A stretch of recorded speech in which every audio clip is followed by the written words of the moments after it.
Hello, everyone. If you like what I'm doing here, please consider subscribing, liking, and commenting. It would really help the channel out quite a bit. Thank you very much.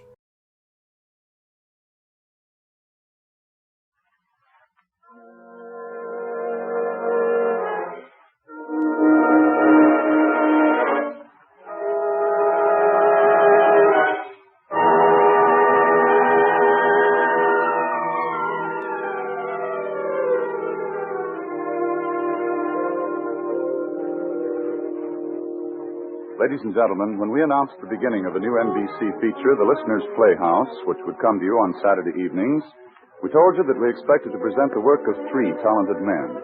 The series opened with a play by Albert N. Williams. It was followed by a piece from the pen of Ranald McDougall. It is now the turn of John Latouche. Mr. Latouche is well known for his Ballad for Americans and for the wide variety of sketches he has contributed to Broadway productions. He calls his play No Program Tonight, or The Director's Dilemma, special music by Tom Bennett. Mr. Latouche expects me to continue by saying that The Listener's Playhouse presents No Program Tonight, or The Director's Dilemma by John Latouche. We take you without further delay to the studio, for a tender drama of felicity is underway. Imagine a Vermont cottage white with snow, two people there. The man has much to say. The woman happy watches him and sees the firelight on his face. She hears the trees make sweet night music.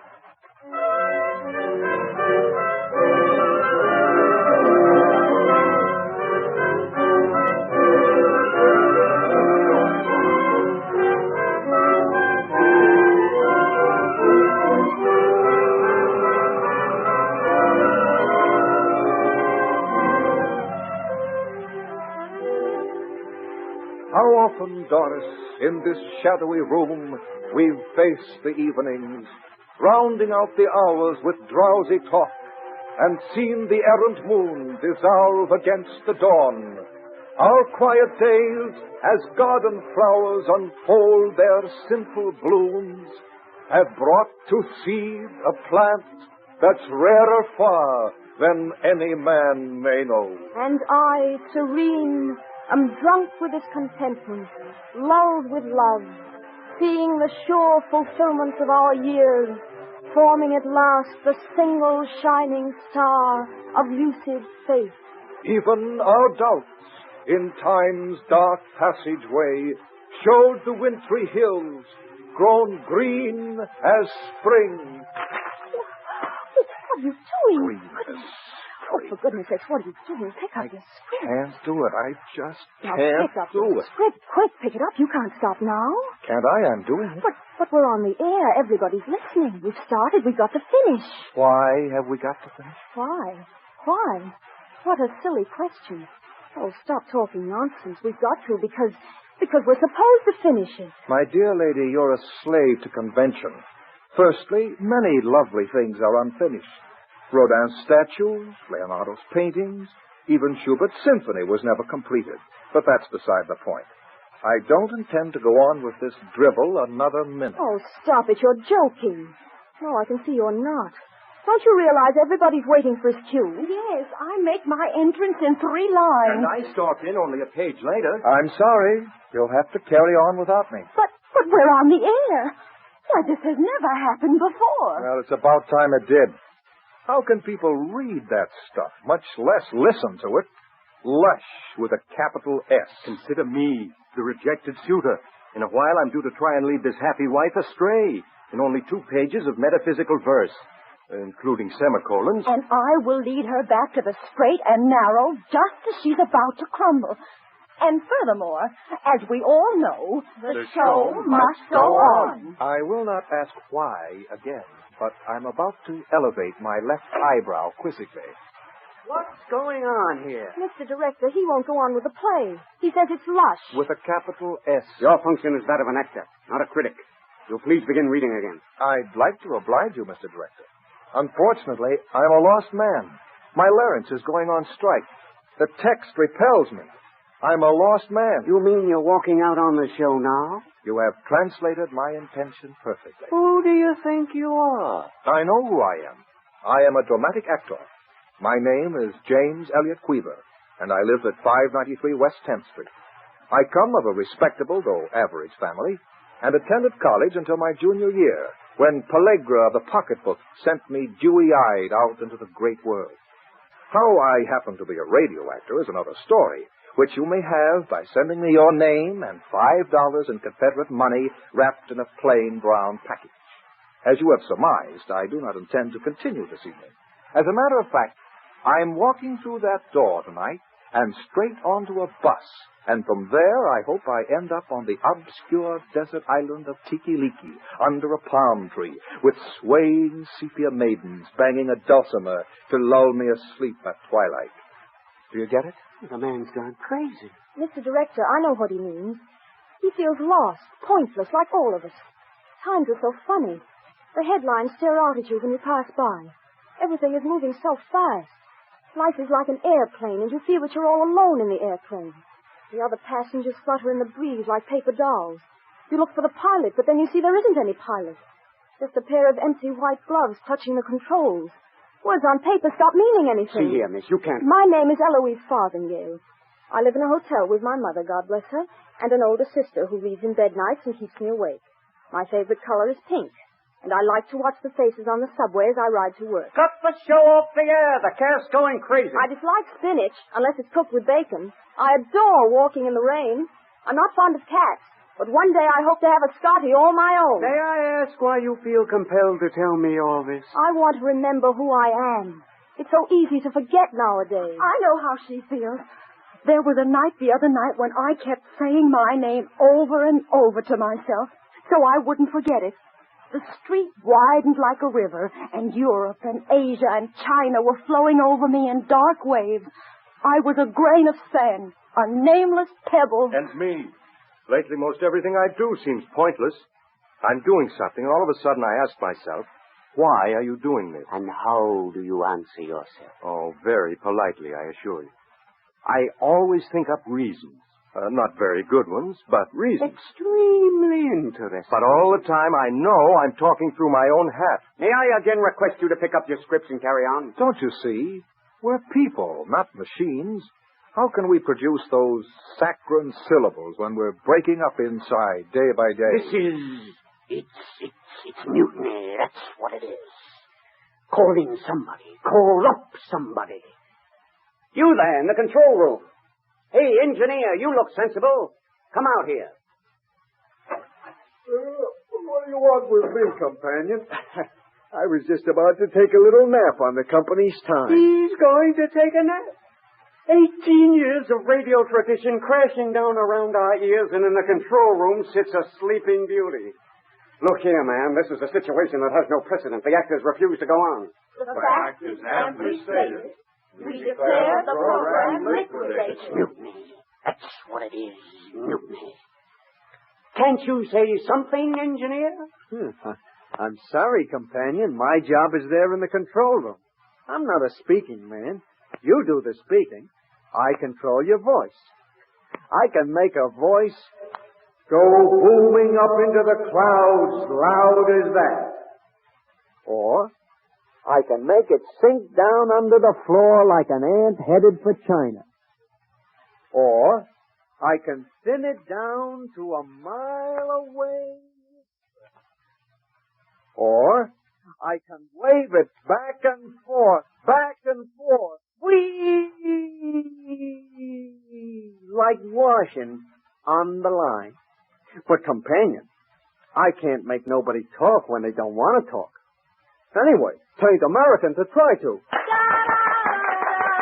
Thank you, companions, thank you. You can go back to your controls, though there's nothing to control. On your way, sir. Okay, sir? Good day, sir. Good day. You over there, mister, in a pile of drums, wooden blocks, sheets of paper, whistles, door frames, bird calls, and bells. Sound effects engineer, step this way. Me? Yes, you. Talk to these actors if you can. Well, I'm like the engineer at the control board. I can't say anything. I have no ideas. Words and me don't mix. I'm a silent man. Oh, at home, I talk to my wife and kid, but the minute I emerge from the old homestead, well, I'm a taciturn type. Oh, this is the end. The end. I give up. I'm going back to vaudeville. But vaudeville is dead. Death before dementia precox. It's easy for me to get on in radio. I don't need words. I'm a sound effects man. When I talk, I'm a bird or an insect.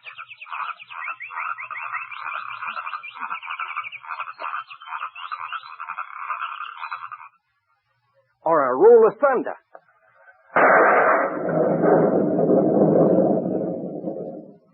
Or I open and close. Or a rainstorm.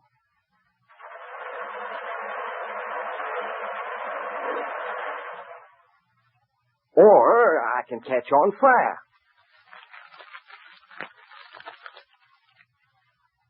I can, now watch me close, I can even strike 6 o'clock.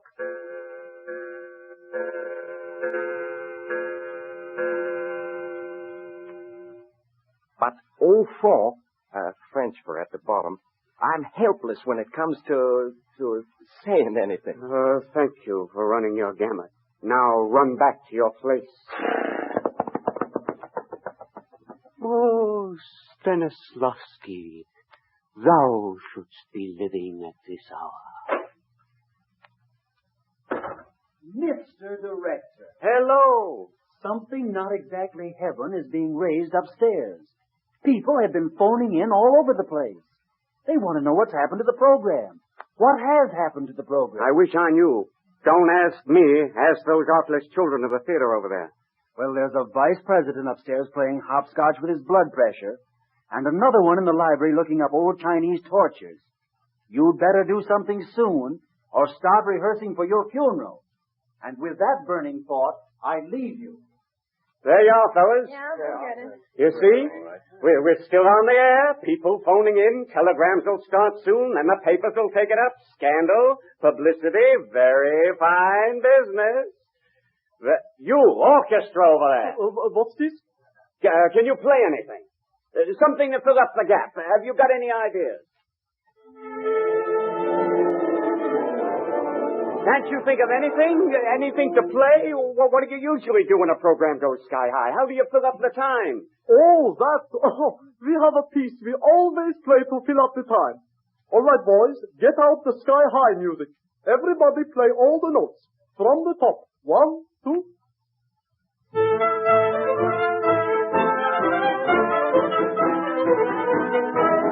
Stop! Can't you just play something dramatic? Does it say in the contract we play dramatic? No, it doesn't. Then we don't play dramatic. Oh, I give up then. Don't get us wrong, Mr. Director. We know the show must go on and all that. We've always done it. But tonight we just thought, there the world is, and here we are. But where are we? Just voices floating out into the air at the beck and call of any Joe Public who twists a dial. And every hour I'm a different voice. Mornings, I'm a dashing girl reporter who solves everything. Afternoons, I'm a misunderstood wife who can't solve anything.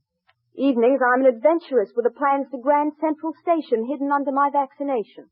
Yesterday, I was Benjamin Franklin, proverbs and all, from 4 to 4:30. Last night, I was El Sconco, the perfume bandit, galloping through a bullet-splintered city high in the Andes for the greater glory of a national foot powder. But where is the real me? Can I have 3 guesses? And I've been a half-breed Indian girl in the North Woods 5 times a week for so long that I jump a mile every time I see a bull. What goes on? And there I am, Wild Mag, the trapper's bride. Yes, and I'm little Trixie. I'm Brenda's first husband. I'm Faribault Fanning. Have I'm you all everybody's gone Dutch uncle. crazy? The mic is still open. You people are still on the air. Calls are pouring in. The trunk lines are jammed with telephone messages from the public. They want to know what's happening. Pull yourselves together and do something about it. This is anarchy. You actors realize what you're doing? You're destroying tradition. What does tradition mean today? I don't get it. I don't get it. How can I speak it to you? I know music. Music to move you. Say, orchestra. Maybe you can help me out with a tune while I'm talking. Well, what kind of tune do you want? Oh, any kind of tune. Something sweet, something sentimental. What is this? Sweet, sentimental. Look, Mr. Director, I hear these actors talking. I think I know what they mean. But what about me and the boys here? What kind of life do we lead? One mood music after another. One studio after another. We drag our brasses, woodwinds, strings, and everything. 1 minute play sweet boys. The next minute play hot boys. The next minute make it sad, make it happy, make it deep, make it light. I am an artist. The boys are all artists. What would Beethoven say if he could see us? What would Puccini say? Mozart, Stravinsky, Victor Herbert. All I asked you for is one little tune. MacDowell, Brahms, Schubert, Debussy. Just one little tune. It isn't much. Just one little tune. Deli, Rimsky-Korsakov, Tchaikovsky. À la bonne heure. What kind of tune? Oh, anything. You settled for Hearts and Flowers, maybe? Oh, yes. I tell you, I do you a very special favor. I play myself. You overwhelm me. Now, you fellas, listen to me. You can't stop now. Reflect a bit. What would Henry Irving say? What would Bernhardt say? User, David Garrick, all the illustrious treaders of the board, your ancestors of the sock and buskin. If you listen quietly, you will hear them all whirling in their graves. Even I am about to go out looking for a nice, quiet grave to whirl in. I'm sorry, but it's no go. What does the past matter? This is today. David Garrick never listened to a news broadcast. Sarah Siddons never had any union dues to pay. Today makes its own rules. Come on, let's go home. You can't go home. You can't. You're supposed to be finishing this program. You can't walk out this way. You've got to keep talking. The times have sealed our lips. People are tuned in all over the country. They have a right to hear you. You're being paid to act. We can't act anymore. What's the use? You've got to keep talking anyway. You've got to say something. You want me to say something? I'll say something. You people everywhere, are you listening? Are you there? We people here are just like you. We feel something in the air, but we know nothing.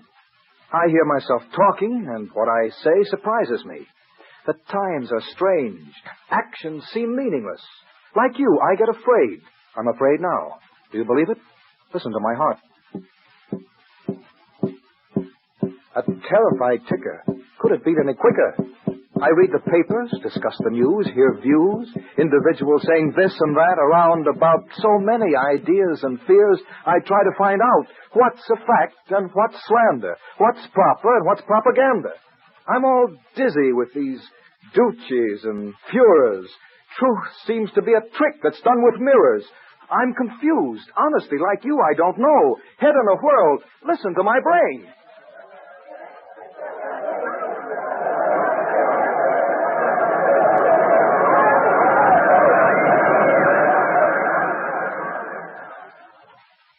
That's my brain. Do I make myself plain? As clear as mud, Bud. No, I think we'd better go home. Who's that?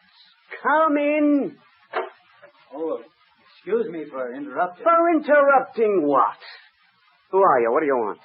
Well, sort of like this way. My wife and I live a few blocks away from here.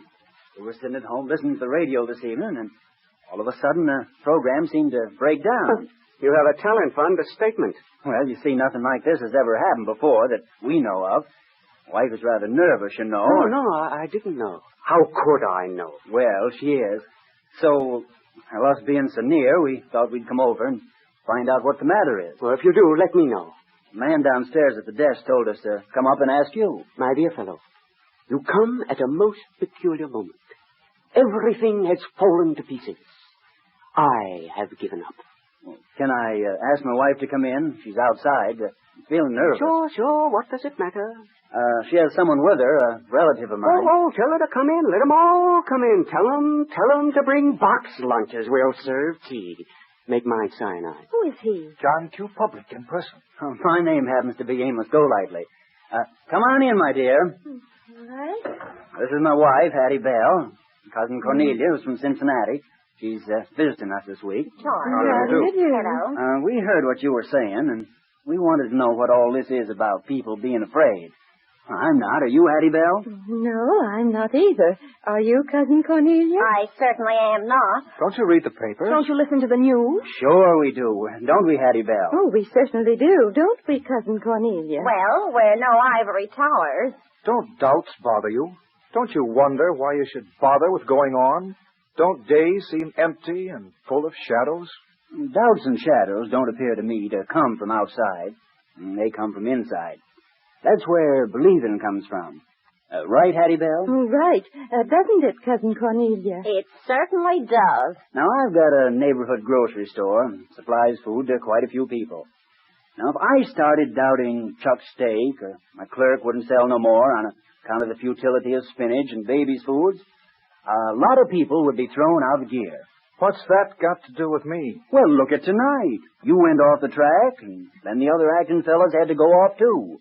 And the engineer fellas, and the musicians, and the director. We want to be people again. Land's sake, all this talk about people. I hear talk about people all the time, and nobody thinks what the word means. Tell me, Hattie, if someone came up to you and said people, what would you think of? People? Oh, I think of you and Mother and Father and Cousin Cornelia and Robert Taylor and the folks at the office and crowds in the streets and cities and villages and farms. What about you, Cousin Cornelia? And newspapers and radios and factories and shops and boats and airplanes and the symphony and the dressmakers and the Republican Party and so on. Well, of course, I think of the Democratic Party, but outside of that, we agree. All those labels underneath are people, making them run. A lot of little people all depending on each other and making one great big word, people. And that word is bigger than any one man or any moment in time. I hope you get it, mister. You do, don't you, Hattie Bell? Certainly do. Me too. I'd like to know why we're honored with this sermon, sir. Oh, land's sakes, it's no sermon. But when you gave up tonight, you carried everybody else with you. Any man can do that, anywhere, if he talks long and loud enough. One rotten apple and a barrel of good ones. It's like that. Fear spreads. So does distrust, suspicion. Well, it happens in a room like this, and it can happen in a whole nation. And that's a bad thing to happen. 'Tis, for a fact. It's not as if I were the only one. Look all around you, every day. Oh, there's others. Sure, we know about the others. They've always been there. Some of them pretty big guys. They get alarmed, they lose faith, get so they're willing to sell out everything to save their bankrolls or their handful of power. I read in the paper. I read the papers, too. I've seen how people can be betrayed. I've seen that idea rolling up and down Europe like a crazy man driving a steamroller. But I don't get scared. None of the people I know get scared. How do you keep from it? Well, I always remember that as long as we're not afraid, as long as we aren't divided by all the bogeyman scares and ideas, that all of us little guys together are bigger than any big guy. It says so in the Constitution. Divide and conquer. Who said that? I think I understand now, Mr. John Q. Public. But don't you ever get to wondering what's going to happen tomorrow? What about us? What do you think of us voices over the microphone? We winds, temple bells, board fades, household hints, sport broadcasts. What do you think we are? Why, you're like us. Why, the darling girl reporter that lady acts out is one of my ambitions. If I weren't so busy with the kids, I'd show United Press a trick or two. And when El Skunko, the perfume bandit, gallops through my room every night, Cincinnati fades away, and I'm with him tearing away across the Andes. He's romance to me. Why, even by the foot powder he advises. I think of him every time I use it. Well, for me, sports, news, and history broadcasts. There you are. To me, well, you're a lot of people from different places and homes and having different ideas, all working together to make one thing, program.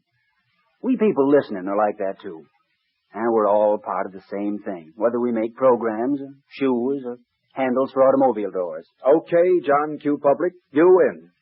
Mrs. Hattie Bell Public? Yes? And Cousin Cornelia Public? Yes. My imaginary hat is tipped to you as well. Hand me that script, honey. Chop forward, I will resume my performance. All right, position. Music. Position? Music? Thank you, folks. If you don't mind, we're starting the program. Drop in again soon and see us. Oh, we will. Yes, and it was such a nice visit. I just can't wait to tell the folks in Cincinnati about it. I wish sometimes we could hear from you more often. Sometimes it's hard to know what you people there on the other end of a wavelength are thinking about. Well, shucks, it doesn't matter much what I say. Don't cut much ice. Has nothing to do with the birth rate of hogs in Walla Walla or number of pounds of paper employed in women's clubs petitions. I'm just a cog in a big wheel, gentlemen, a penny whistle crying in the wilderness. One thing I know is I never talked so much before in my life. Oh, now, Amos, don't forget you took first prize in the debating club back in third grade high school. It was a real pretty medal, too. Oh, Had yes. Henry Clay's picture on it. Well, you have got to get on with the program, so we'll bid you all good night. Good night, Mr. Amos Golightly. And Mrs. Amos Golightly. And Cousin Cornelia from Cincinnati. Good night.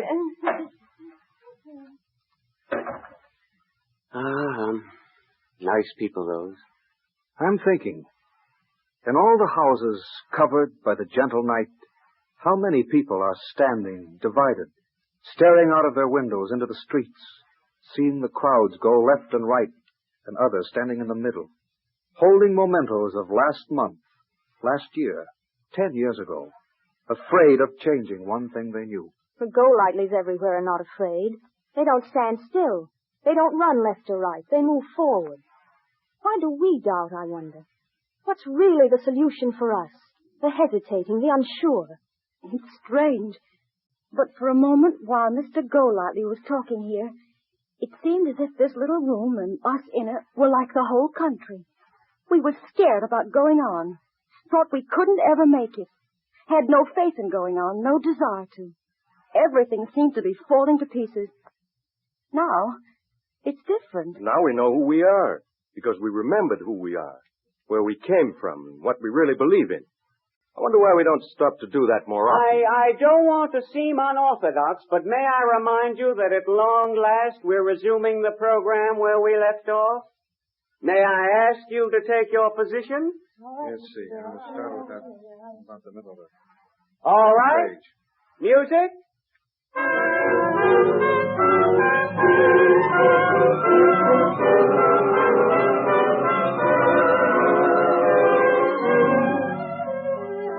Now, Mr. Hero, it was your line, I think. Even our doubts in time's dark passageway showed us the wintry hills grown green as spring.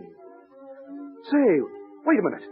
I've got it now. I see what it means. Oh, you're not stopping again. Don't tell me you're stopping again. But I've got it. I really have got it. What have you got? The answer to all this, the reason, the solution. It's hard to get into words. Let me think. Well, what is it? Tell us. Well, we all... Look at the clock. Look.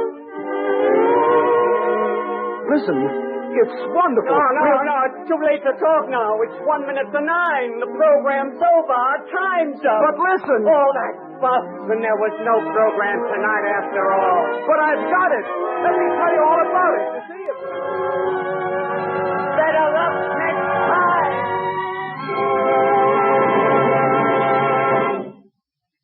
We bring down the curtain on our third presentation in the new NBC feature, The Listener's Playhouse. No program tonight, as Mr. John Latouche has called this play. Next week at this same time, The Listener's Playhouse will present Islin in the City of Silence by Albert N. Williams. Tonight's cast included Norman Lloyd as the director, Dwight Weist as the hero, and Olive Deering as the heroine. Ian McAllister played the part of Amos Golightly.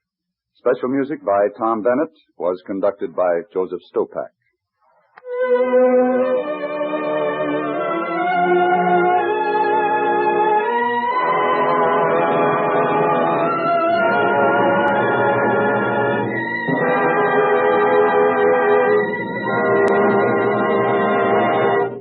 This is the National Broadcasting Company, RCA Building, Radio City, New York.